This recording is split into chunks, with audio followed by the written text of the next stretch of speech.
नेहा. नेहा मी बोलणारच होतो तुझ्याशी. हे बघ, जे काही झालं त्यासाठी आय एम एक्स्ट्रीमली सॉरी. मला जे योग्य वाटलं तेव्हा ते मी केलं.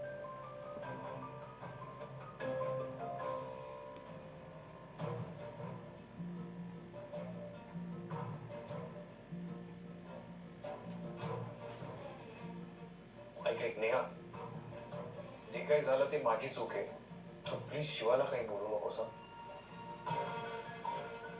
मला उशिरा कळलं, मला उशिरा रिअलायझेशन झालं. तू प्लीज मला बोल, पण तिला काही बोलू नको.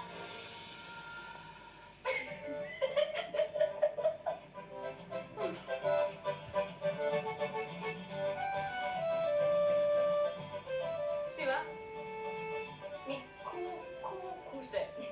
तू आणि आशू फायनली एकत्र आहात. काय चाललंय? युती कधी झाली? काहीच नाही. आपण स्टेफनी, तुम्हाला काय माहितीये का हे काय चाललंय?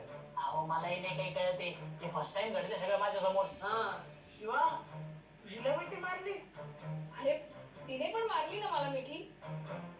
एक मिनिट. अरे काय चाललंय काय? अरे शिवा, तुला कळतंय का? ही मुलगी आशू बरोबर लग्न करणार होती आणि तिला माहिती पण होतं की तुमचं लग्न झालंय, तरी सुद्धा लगेच तिने होकार दिला. हो, मी होकार दिला होता, पण हे लग्न होणार नाही याची मला खात्री होती. काय? म्हणजे हिला जी खात्री होती ना, तोच मला विश्वास होता की आशू तुला तुझं प्रेम रिअलाइज होणार. एक मिनिट. हे बघा, आम्हाला काहीच कळत नाही. नक्की काय झालं, कुठे झालं, मला नीट सांगा. आम्हाला काय झालं सांगा. बरं, ठीक आहे, थांब, मी सांगते काय झालं. काय झालं, सगळ्यात आधी जेव्हा मी शिवाला भेटले तेव्हा आमची खूप चांगली मैत्री झाली आणि मग त्याच्यानंतर आम्ही बऱ्याचदा भेटलो.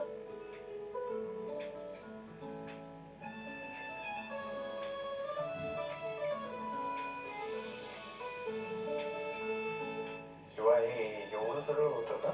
शिवा, मानला बाबा, म्हणजे खतरनाक प्लॅन केला. एक नंबर प्लॅन. काय रे? नाही, प्लॅन काहीच नव्हता. मुळात हिला आशूशी लग्न करायचं नव्हतं. काय ग, एवढाही वाईट नाही हवी. नाही रे आशू, असं नाहीये. पण तुझ्यापेक्षा ना शिवा खूप चांगली आहे. अच्छा. आणि तिचं तुझ्यावर खूप खूप खूप प्रेम आहे आणि हेच मला माहित होतं आणि म्हणून हे सगळं घडून आलं. नेहा, याचा अर्थ तुम्हाला फसवलंस. सॉरी आशू, पण काय करणार, माझ्याकडे आणि शिवाकडे हा एकच ऑप्शन होता आणि मला सरळ सरळ दिसत होतं की तुझं फक्त शिवावरच प्रेम आहे. पण काय करणार, हा मान्यच करत नव्हता. त्याच्यासाठी हे सगळं नाटक करावं लागेल. बरं, तिने माझ्या सांगण्यावरनं हे सगळं केलं.